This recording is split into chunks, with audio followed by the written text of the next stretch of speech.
वर्तमान ପାଇଁ ଆସିଲା ସବୁଠୁ ବଡ଼ ଖବର। ରାଜଧାନୀ ରାଜରାସ୍ତାରେ ଋଣ ହୁଙ୍କାର ଦେଲେ ପାଚିକା ମହାସଂଘ। 10 ଦଫା ଦାବି ନେଇ ଆନ୍ଦୋଳନକୁ ଓହ୍ଲାଇଛନ୍ତି ନିଖିଳ ଓଡ଼ିଶା ମଧ୍ୟାହ୍ନ ଭୋଜନ ପାଚିକା ମହାସଂଘ। ମାସିକ 13,500 ଟଙ୍କା ପାରିଶ୍ରମିକ ଦେବାକୁ ଦାବି କରିଛି ସଂଘ।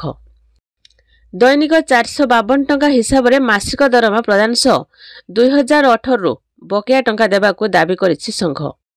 ତେବେ ବିଧାନସଭା ଆରମ୍ଭ ବେଳକୁ ଶତାଧିକ ମହିଳା ହାତରେ ପୋଷ୍ଟର ଧରି ଲୋୟର ପିଏମ୍ଜିରେ ଧାରଣାକୁ ଓହ୍ଲାଇଛନ୍ତି। ଦାବି ଅନୁସାରେ ପୂର୍ବରୁ 2000 ମସିହାରୁ 100 ଟଙ୍କାରେ କାମ କରୁଥିଲେ, ଏବେ 2000 ଟଙ୍କା ପାରିଶ୍ରମିକ ମିଳୁଛି। ଏହି 2000 ଟଙ୍କାରେ ଗୋଟିଏ ପରିବାର କେମିତି ଚଳିବ ବୋଲି ସରକାରଙ୍କୁ ପ୍ରଶ୍ନ କରିଛନ୍ତି ପାଚିକା ସଂଘ ଏବଂ ମାସକୁ 13,500 ଟଙ୍କା ଦେବାକୁ ଦାବି କରିଛନ୍ତି। ତେବେ ସେମାନଙ୍କର କହିବା କଥା ଯେ ଖରା ବର୍ଷାରେ ନିଆଁ ପାଖରେ ରହି କାମ କରୁଛନ୍ତି। ଜଣେ ଲୋକ ମୂଲ ଲାଗିବାକୁ ଗଲେ ଦିନକୁ 400ରୁ 500 ଟଙ୍କା ଆଣୁଛନ୍ତି, କିନ୍ତୁ ସେମାନେ ଦିନକୁ 40ରୁ 50 ଟଙ୍କା ପାଉନାହାନ୍ତି।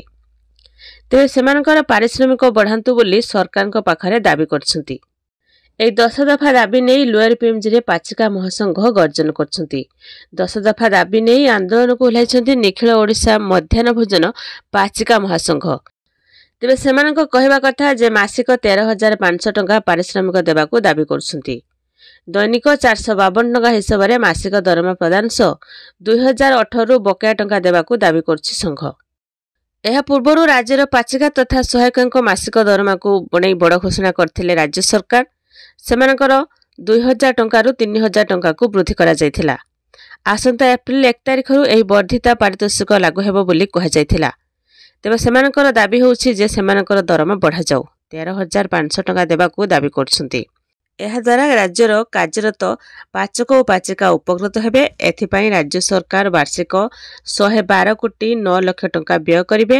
ଏହି ପାଚକ ପାଚିକାମାନେ ପ୍ରଥମ ଶ୍ରେଣୀରୁ ଅଷ୍ଟମ ଶ୍ରେଣୀ ପର୍ଯ୍ୟନ୍ତ ରାଜ୍ୟରେ 50,618ଟି ପ୍ରାଥମିକ ଓ ଉଚ୍ଚ ପ୍ରାଥମିକ ବିଦ୍ୟାଳୟରେ 42.45 ଲକ୍ଷ ଛାତ୍ରଛାତ୍ରୀଙ୍କୁ ରନ୍ଧା ଖାଦ୍ୟ ପରିବେଷଣ କରୁଛନ୍ତି। କାର୍ଯ୍ୟକାଳ ସମୟରେ ମୃତ୍ୟୁ ହେଲେ ପାଚିକାଙ୍କ ନିକଟ ସମ୍ପର୍କୀୟଙ୍କୁ 1 ଲକ୍ଷ ଟଙ୍କାର ସହାୟତା ମଧ୍ୟ ପ୍ରଦାନ କରାଯିବ।